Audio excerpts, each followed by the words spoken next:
Good morning everybody, all student of BTC classes।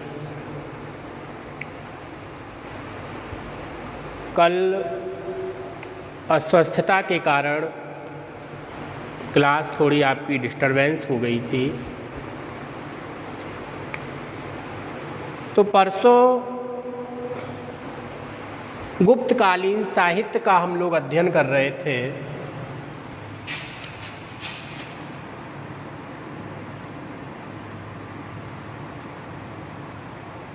इतिहास में गुप्तकालीन साहित्य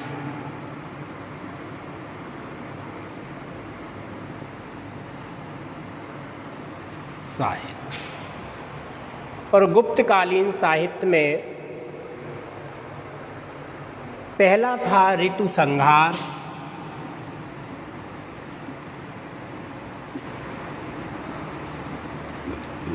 दूसरा मेघदूत, तीसरा अभिज्ञान शाकुंतलम,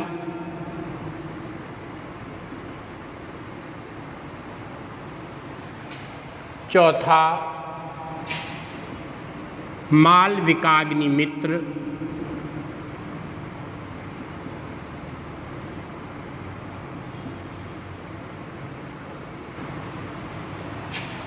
पांचवा रघुवंशम, छठवा पंचतंत्र,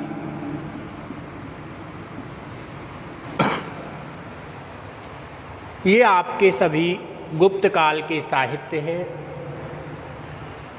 ज़्यादातर साहित्य जो लिखे गए हैं गुप्त काल में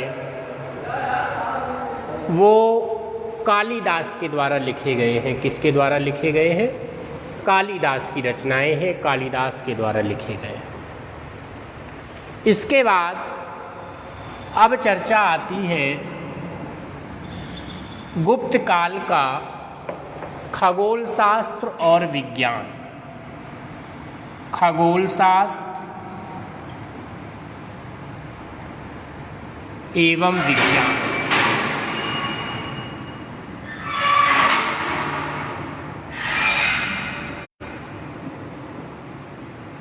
गुप्तकालीन खगोल शास्त्र एवं विज्ञान। इसमें पहले खगोल शास्त्री हुए आपके आर्यभट्ट। कौन हुए? आर्यभट्ट। आर्यभट्ट ने दशमलव प्रणाली का आविष्कार, जो गणित में दशमलव प्रणाली चलती है, उस दशमलव प्रणाली का आविष्कार किसने किया था? आर्यभट्ट ने। पॉइंट नंबर 2,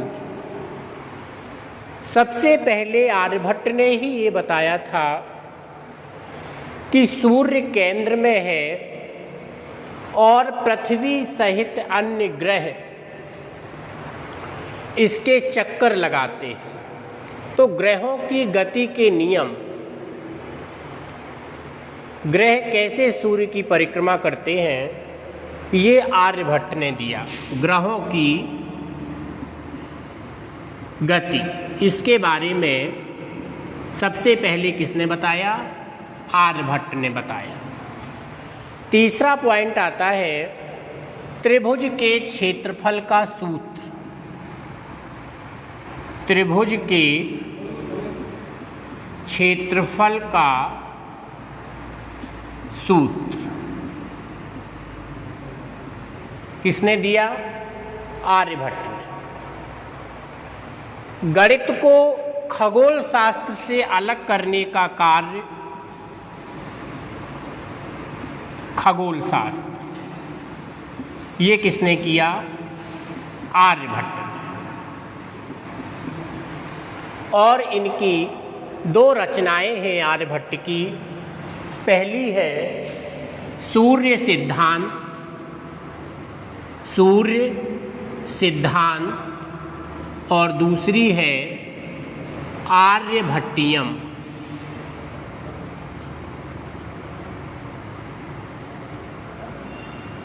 तो इस तरीके से ये गुप्त काल का खगोल शास्त्र और विज्ञान था।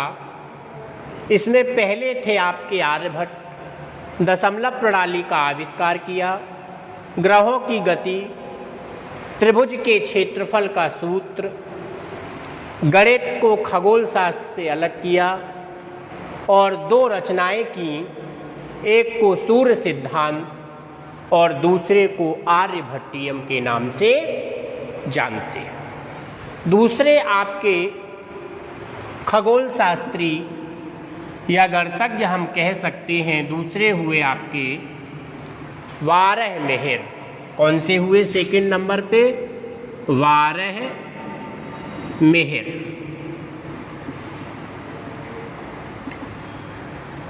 वारहमेहर ये प्रसिद्ध आपके कौन थे? खगोल शास्त्री थे। कौन थे? खगोल शास्त्री।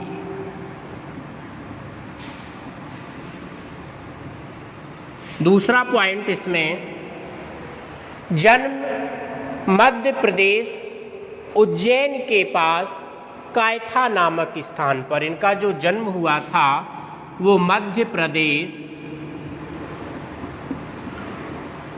उज्जैन के पास कायथा, ये एक स्थान का नाम पड़ता है, इस स्थान पर इनका जन्म हुआ था। इनकी 3 रचनाएं हैं, 3 इनकी रचनाएं हैं। पहली रचना कही जाती है वृहत जातक। वृहत जातक। दूसरी लघु जातक। पहली कौन सी है? वृहत जातक। दूसरी लघु जातक और तीसरी रचना आती है पंच सिद्धांतिका। कौन सी आती है? पंच सिद्धांतिका।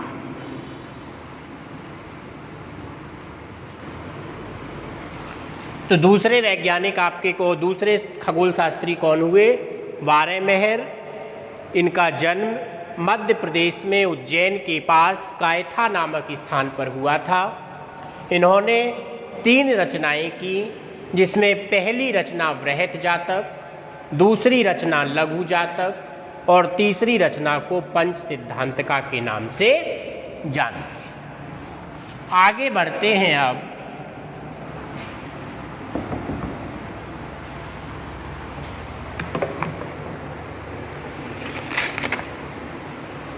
फायान।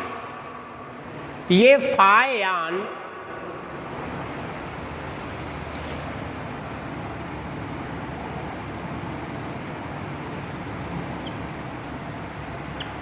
ये एक विदेशी था,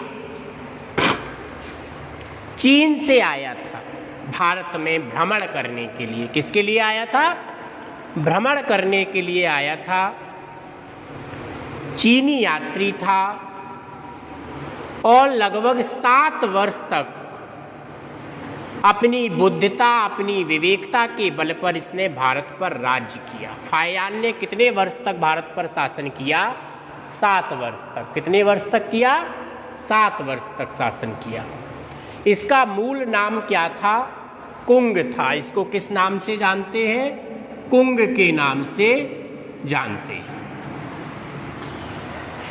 3 वर्ष की जब इसकी अवस्था थी, जब फायान 3 वर्ष का था, 3 वर्ष की अवस्था में बौद्ध धर्म को स्वीकार कर लिया। बहुत इंपॉर्टेंट पॉइंट है ये फायान के संबंध में कि 3 वर्ष की अवस्था में इसने बौद्ध धर्म स्वीकार कर लिया और कुंग से इसका नाम क्या हो गया? फायान हो गया। बचपन का नाम क्या था? कुंग था, लेकिन जब 3 वर्ष की अवस्था में बौद्ध धर्म स्वीकार कर लिया तो कुंग से इसका नाम क्या हो गया? फायान हो गया। फायान का अर्थ होता है धर्म गुरु या धर्म रक्षक। इस फायान शब्द का जो अर्थ होता है वो होता है धर्म गुरु या धर्म रक्षक।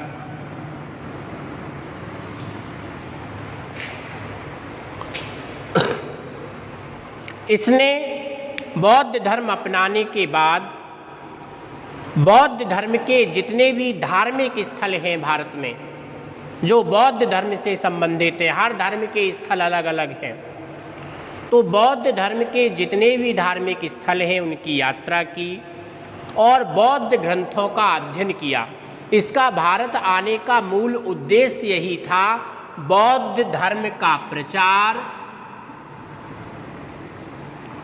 बौद्ध धर्म का प्रचार और बौद्ध ग्रंथों का अध्ययन। किसका अध्ययन? बौद्ध ग्रंथों का अध्ययन। ये दो काम फायान ने किए। पहले तो बौद्ध धर्म का प्रचार किया और फिर बौद्ध ग्रंथों का अध्ययन किया। 65 वर्ष की अवस्था जब इसकी हो गई तो 65 वर्ष की अवस्था में अपने 4 साथियों के साथ इसने संपूर्ण भारत की यात्रा की, बौद्ध स्थलों को देखा और भारत के समाज में बौद्ध धर्म का प्रचार किया। 15 वर्ष कुल ये भारत में रहा है, जिसमें 7 वर्ष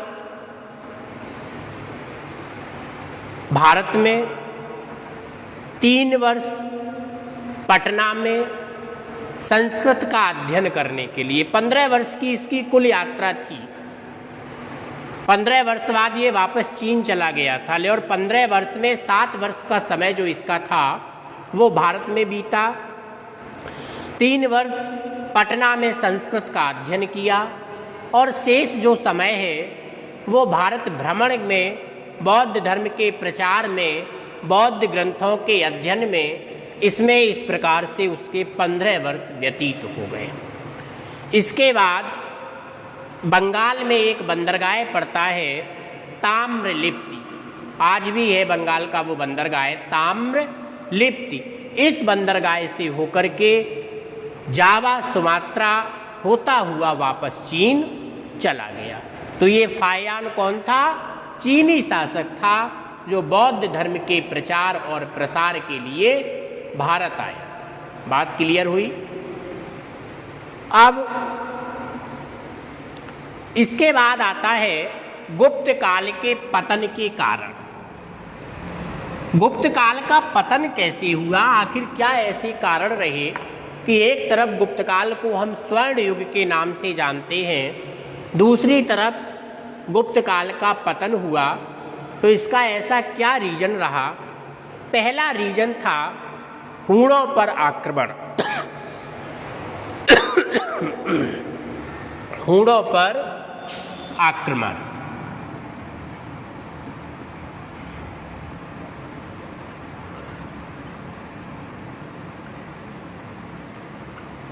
हूणों पर जब इन्होंने आक्रमण किया गुप्तकाल के शासकों ने, तो हूणों पर आक्रमण करने से इनकी जो शासकीय शक्ति थी, शासन की जो व्यवस्था थी, वो छिन्न भिन्न हो गई थी। हूणों के आक्रमण के बाद आंतरिक विद्रोह, दूसरा पॉइंट आता है आंतरिक विद्रोह। आंतरिक विद्रोह का मतलब होता है कि शासकों में और प्रजा में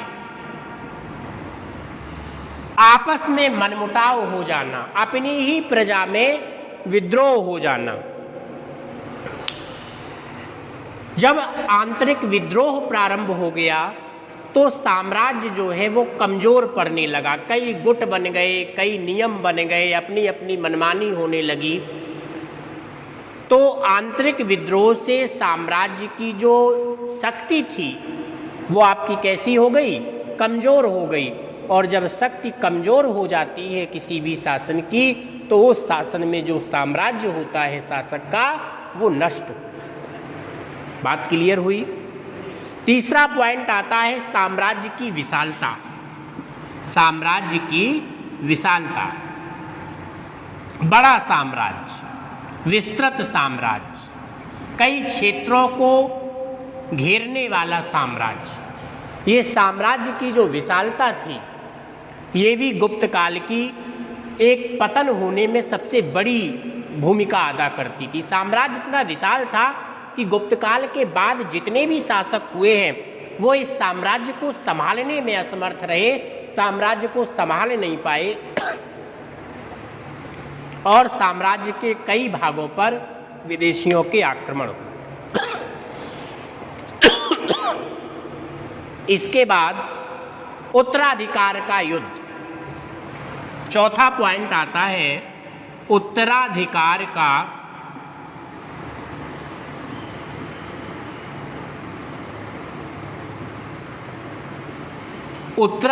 का युद्ध। उत्तराधिकार का मतलब होता है राजा के मरने के बाद वहां के जो छोटे शासक थे उनमें आपस में ये प्रतिद्वंद्विता हो गई कि अब गद्दी पर कौन बैठे।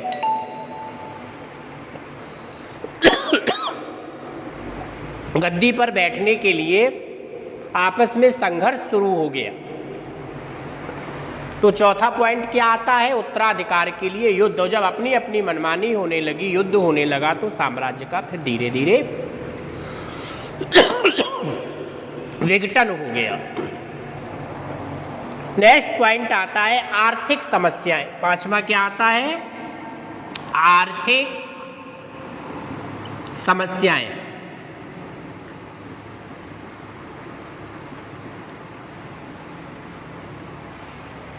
अर्थ के क्षेत्र में भी बहुत सारी समस्याएं गुप्त काल में आई। गुप्त शासकों ने जो युद्ध किए, और युद्ध का मतलब होता है धन की क्षति होना, तो जो भी खजाना थे गुप्त शासकों के, वो सभी के सभी शासकों के द्वारा किए गए युद्ध में खाली हो गए और शासन जो था वो आपका कमजोर हो गया। और अंतिम आता है धर्म का प्रभाव। छठवां है धर्म का प्रभाव। गुप्त शासक जो थे ये ब्राह्मण धर्म के अनुयायी थे। किस धर्म के अनुयायी थे? ब्राह्मण धर्म के अनुयायी थे और सात्विक प्रवृत्ति के थे। लेकिन कुछ शासक जैसे कुमारगुप्त, ये भी गुप्त काल के ही शासक है, ये शासक बौद्ध धर्म को मानते थे। किसको मानते थे? बौद्ध धर्म को। तो कुछ आपके ब्राह्मण धर्म के अनुयायी थे, कुछ शासक बौद्ध धर्म के अनुयायी थे। और जब धार्मिक एकता खत्म हो गई तो साम्राज्य छोटे छोटे धर्मों में विभाजित होने लगा। अपने अपने नियम हो गए, धार्मिक परिकल्पनाएं हो गई, धर्म का प्रभाव हो गया, जिस कारण उनकी जो सांस्कृतिक प्रवृत्ति थी, जो धार्मिक प्रवृत्ति थी, वो कमजोर हो गई और साम्राज्य का पतन हो। तो पहला हूणों पर आक्रमण, दूसरा आंतरिक विद्रोह, तीसरा साम्राज्य की विशालता, चौथा उत्तराधिकार का युद्ध, आर्थिक समस्याएं, धर्म का प्रभाव। अब आता है गुप्त काल को भारत का स्वर्णयुग कहा जाता है। मैंने पिछले लेक्चर में भी बोला था कि Gupta period is the golden time of Indian history. Gupta period is the golden time of Indian history, मतलब गुप्त काल भारत का स्वर्ण युग कहलाता। क्या ऐसे कारण रहे, ऐसी क्या विशेषताएं रहीं जो गुप्त काल को स्वर्ण युग कहा जाता है? पहले राजनैतिक एकता का युग। राजनैतिक एकता,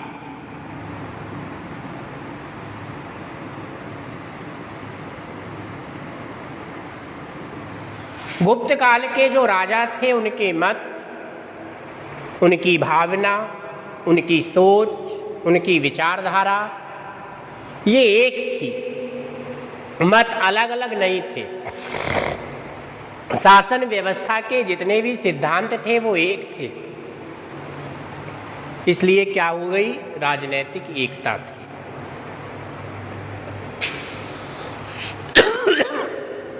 और जब राजनैतिक एकता होगी तो बाहर की कोई भी शक्ति शासन को हिला नहीं सकती।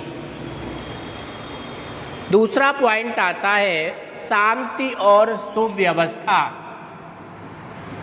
शांति और सुव्यवस्था।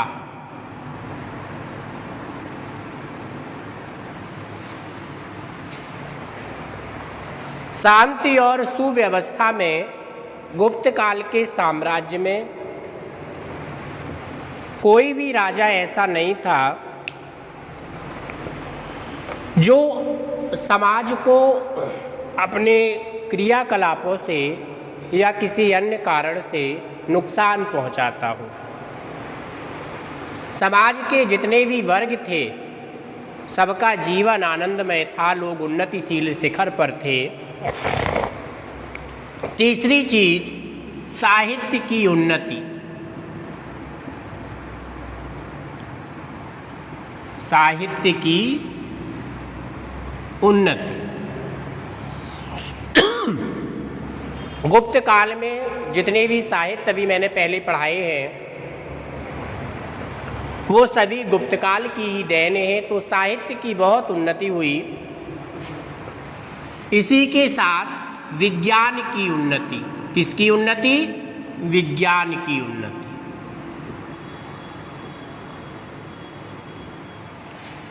विज्ञान के क्षेत्र में आर्यभट्ट हैं, बारहमाहेर हैं, इनका विशेष योगदान रहा। गणित के क्षेत्र में विशेष प्रणालियां स्थापित की गईं। धार्मिक सहिष्णुता।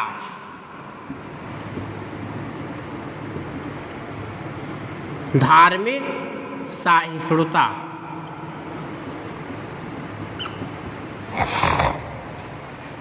सभी सहिष्णुता का मतलब होता है सर्वधर्म समभाव।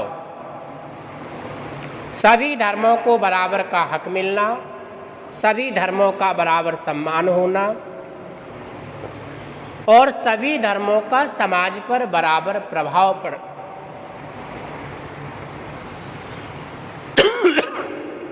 ये कहलाती है धार्मिक सहिष्णुता। इसके बाद महान सम्राटों का युग। छठवां महान सम्राट।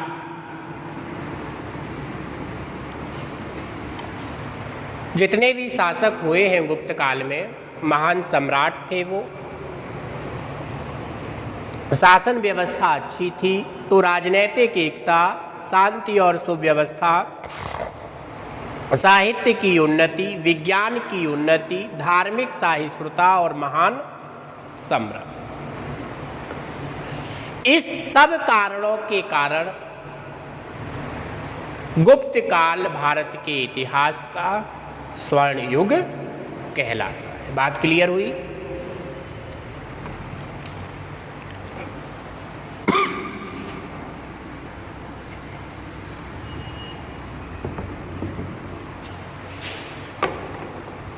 अब आते हैं हूण।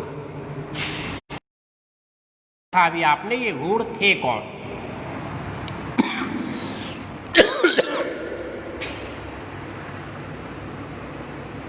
ये मध्य एशिया की एक जंगली जाति थी। मध्य एशिया की एक जंगली जाति थी और इनका संबंध सीथियन की एक शाखा से हुआ था। किससे हुआ था? सीथियन शाखा से। सीथियन शाखा। और जाति कौन सी थी इनकी? मंगोल जाति। किस जाति के थे? मंगोल जाति के थे। और उत्पत्ति किससे हुई थी? सीथियन शाखा से इनकी उत्पत्ति हुई थी। मंगोल जाति के लोग युद्ध प्रेमी हुआ करते थे। ये इनकी एक विशेषता थी कि इस जाति के लोग युद्ध में इंटरेस्ट रखते थे। युद्ध करना उनका एक तरीके का शौक था, युद्ध प्रेमी थे। और इन मंगोल जाति में भी दो तरीके के लोग शामिल थे। ये मंगोल जाति दो भागों में बटी थी। एक भाग तो इनका वोल्गा नदी पर था। किस नदी पर था? वोल्गा नदी।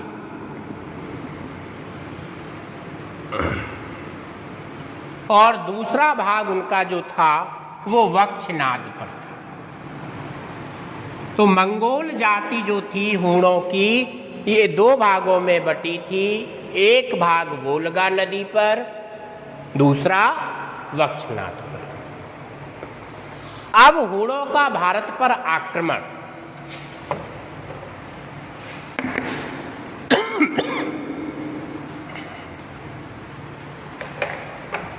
हूणों का भारत पर आक्रमण।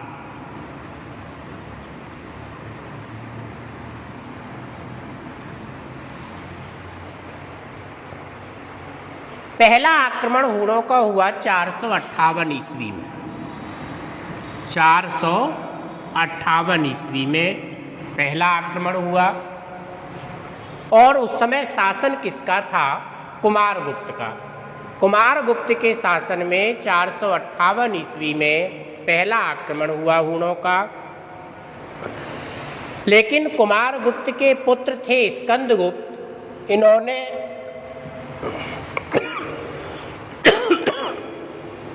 आक्रमण में हूणों को हरा दिया, क्योंकि साम्राज्य की शक्ति इतनी मजबूत थी कि उनकी पराजय करना ये कोई सामान्य बात नहीं थी। गुप्तकाल इतना मजबूत शासन है भारत के इतिहास का। तो कुमारगुप्त का पुत्र था स्कंदगुप्त, इसने हूणों को पराजित कर दिया। लेकिन 30 वर्ष बाद भारत पर फिर आक्रमण हुआ। 30 वर्ष बाद भारत पर फिर आक्रमण हुआ हूणों का। और जब 30 वर्ष बाद पुनः आक्रमण हुआ तो भारत के पश्चिमी हिस्से पर अधिकार कर लिया और भारत को अपने कब्जे में ले लिया। तो मेरा कहने का मतलब ये है कि जब तक भारत के शासन में एकता रही तब तक हूणों पर भारत का अधिकार नहीं हुआ। लेकिन 30 वर्ष बाद जैसे ही साम्राज्य विघटित हुआ, पुनः आक्रमण करके भारत को खींच लिया। अब हूणों के आक्रमण का भारत पर प्रभाव क्या पड़ा?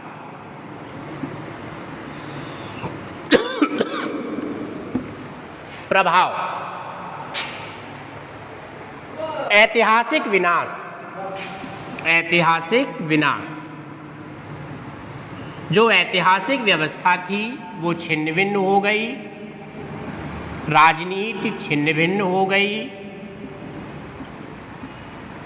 और इसी के साथ धार्मिक व्यवस्था जो थी वो अलग हो गई, धर्म का विनाश। तो आज के चैप्टर में केवल इतना ही। आगे की चर्चा नेक्स्ट टर्न पर। आज के लेक्चर की PDF चैनल पर उपलब्ध है। नोट्स वगैरह आप लोग बनाने में इसकी मदद ले सकते हैं। धन्यवाद।